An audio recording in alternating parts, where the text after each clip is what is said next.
Welcome back to the present. So, do me a favor by liking the video, very, very important for the growth of this channel and the algorithm. Subscribe when I subscribe, and make sure your notification bell are turned. Then let me repeat myself again: like the video, very, very important. Subscribe and make sure your notification bell are turned on. Let's talk about Arsenal target or reported target.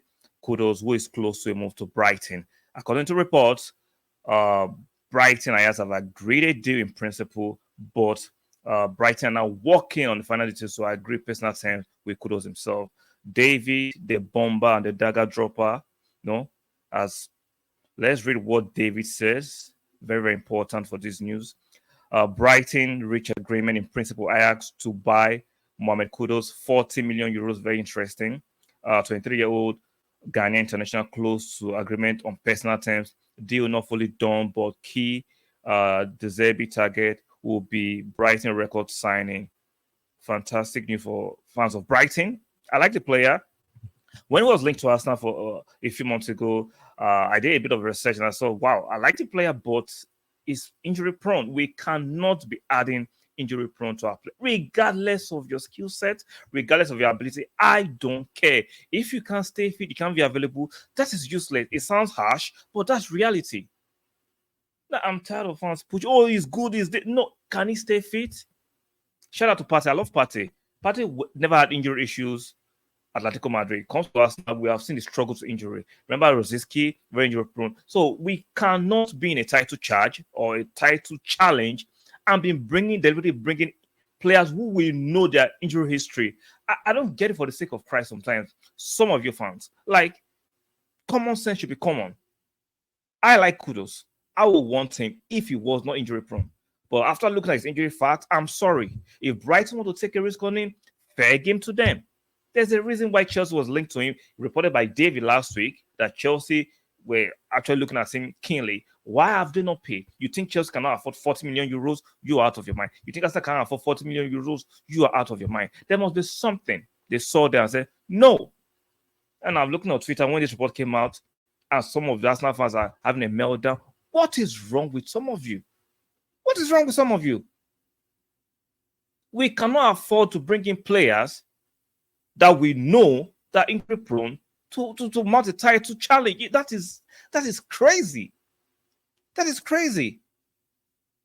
That is crazy. Now, Brighton are not making a title challenge. We know Brighton are very ambitious. If they want to take that risk, let them take it. We know the average club in English Premiership can afford 40 million euros. We know the market in England is different from the market in Europe. The clubs in England, most of them are richer than the clubs in Europe at this moment. It is what it is. The English Premiership is the most financially incentivized league in the world. The biggest TV revenues, TV contract signed in the world. And it is what it is. So Brighton can afford to take that risk. But if you are challenging for a title and you want a capable Saka deputy who can play various positions, you can't go and bring a player who you know is injury records. Aside from injury records, I'm sure Ayrton at the time will have pushed for signing. He's relatively young.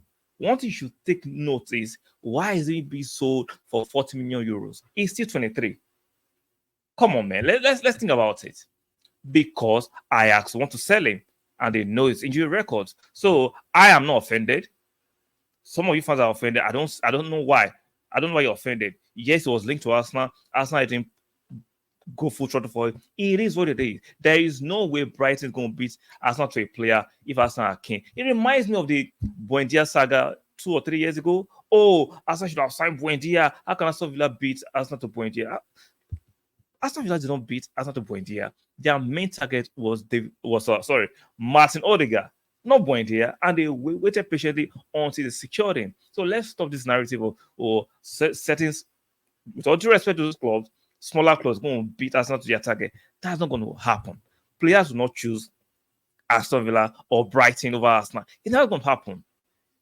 It just shows that Arsenal were not just keen. So let me know in the comment section, what do you think about this? Do you think the narrative of Arsenal losing to Brighton on Kudus is actually a sensible, logical, and objective narrative, or it's just pushed for clickbaiting? It's just pushed for to just get traction and arguments? Let me know in the comment section, because I don't think Arsenal were ever keen on Kudus. They might have looked at him, then they saw his injury records, and they analyzed it, and they felt they can actually do better. In my humble opinion, do me a favor by liking this video. Very, very important.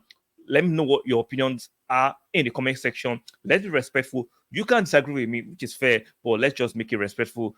Sorry, I said I use it fair. You like the video, subscribe if you're not yet subscribed, and make sure your notification bells are turned on. And like I said, do not forget, let me know what you think about this deal from Ajax to Brighton regarding Kudus. Did you think Arsenal missed out, or you think Arsenal were not keen? So let's keep the conversation going. Let's be respectful, and I'll see you guys on the next one. Ciao.